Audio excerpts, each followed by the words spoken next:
عزیزو، فلسفہ اسلام کا یہ ہے، اولاد ہو ایک نہیں نیک ہو۔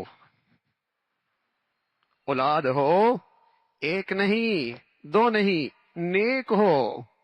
اگر نیک ہیں اور بہت سارے ہیں تب بھی آنکھوں کی ٹھنڈک ہے، تب بھی قوم اور ملت کا سرمایہ ہے، ملک اور تعمیر میں بڑا کردار ہے۔ اور اگر نیک نہیں تو ایک بھی بہت بھاری ہے، نیک نہیں تو ایک بھی بہت بھاری ہے، وہ بھی ناقابل برداشت ہو جاتا ہے، وہ بھی ناقابل برداشت ہو جاتا ہے۔ پیغمبروں کا سبق یہ ہے، ربی حبلی من لدنک ذریۃ طیبہ، اے اللہ اولاد دے اور نیک دے۔ ربی حبلی من الصالحین، اے اللہ اولاد دے نیک دے۔ عباد الرحمن، رحمان کے بندوں کی فریاد اللہ کے سامنے کیا ہے؟ ربنا هب لنا من ازواجنا وذریاتنا قرۃ اعین، اے اللہ ایسی اولاد دے دے جو میری آنکھوں کی ٹھنڈک بن جائے۔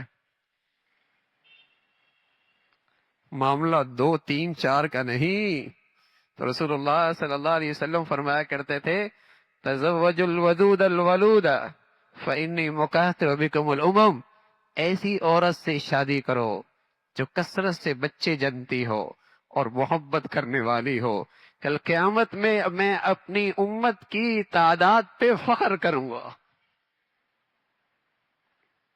تزوج الودود الولود فإنی مکاثر بکم الامم، اے اللہ اے لوگو ایسی عورت سے شادی کرو، تزوج الودود الولود، جو محبت کرنے والی ہو، بچے جننے والی ہو۔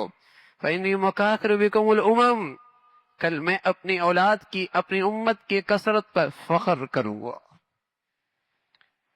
نیک بناؤ اولاد کو، قومی سرمایہ، قومی توانائیاں، قومی منصوبہ بندی یوں بناؤ کہ یہ امت، یہ نسل نیک بن جائے،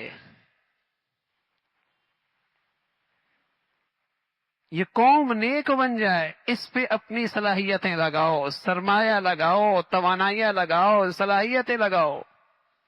مغرب کی بتی کے پیچھے نہ چلو، یہ کسی اور گڑھے میں گرے گی۔ ہم سمجھ بیٹھے معیشت میں ترقی یوں ہوگی کہ سودی نرخ میں اضافہ کر دو۔ ہم سمجھ بیٹھے کہ مغرب کے سبق یاد کریں گے ترقی کر لیں گے۔ نہ میرے نبی کی زندگی دیکھو، اللہ سے اعلان جنگ کر کے کون ترقی کیا کرتا؟ جب بندے اور رب میں جنگ ہوا کرتی ہے تو ہار بندوں کی ہوا کرتی ہے۔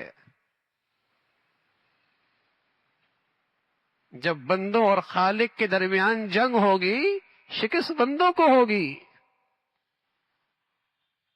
فطرت کے خلاف زندگیاں، فطرت کے خلاف ترقی کے نقشے، بربادی، ہلاکت۔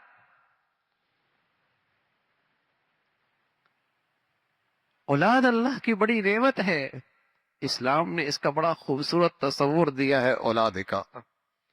تم زمین میں سرمایہ کاری کرتے ہو، دکانوں میں سرمایہ کرتی ہو، فیکٹریوں میں سرمایہ کاری کرتے ہو، ارے میاں یہ سارا سرمایہ کاری کا نفع کب تک؟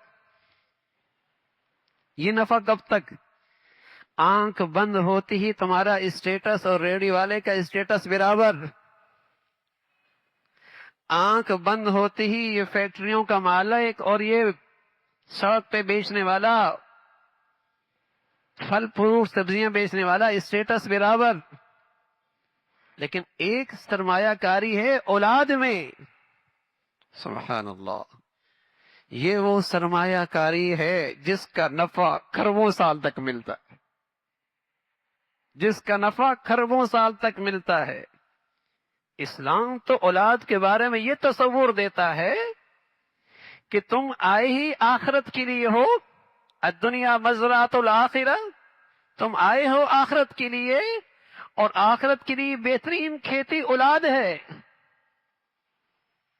تم آئے ہو آخرت سنوارنے کے لیے، اور اولاد اللہ کی وہ نعمت ہے جو آخرت کی بہترین کھیتی ہے، اس لیے کہ اس پر تمہارا اختیار چلتا ہے، یہ تمہارے دائرہ اختیار میں ہے، یہ تمہارے ماتحت ہے، اس کی تم نے پرورش کی ہے، اس میں اچھا بیج ڈالو، اسے قیمتی بناؤ، اسے قیمتی بناؤ۔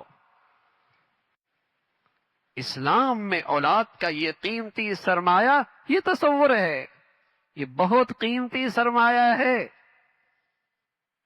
اس کی تربیت کرو، اس کو اچھا تعلیمی ماحول دو۔ ہم بارہا عرض کرتے ہیں، ہمارے مسائل کا حل صرف تعلیم نہیں ہے، ہمارے مسائل کا حل تعلیم کا صحیح رخ پہ ہونا ہے، ہمارے مسائل کا حل تعلیم کے ساتھ تربیت ہے، اس پر قومی توانائیاں خرچ ہوں، قومی بجٹ خرچ ہو، قومی صلاحیتیں خرچ ہوں، اس قوم کو ایسا ماحول مہیا کرو کہ اس کی نسل محفوظ ہو جائے۔ اللہ سے جنگ نہ کرو، اللہ سے بغاوت نہ کرو، فطرت کے خلاف منصوبہ بندی مت کرو۔ ربی حبلی من الصالحین، اے اللہ اولاد دے اور نیک دے۔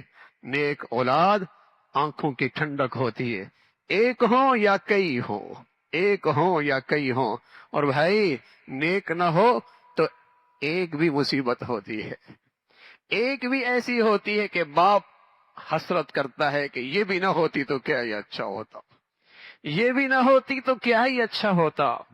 اولاد ہو، نیک ہو، یہ پیغمبروں کی تعلیم ہے۔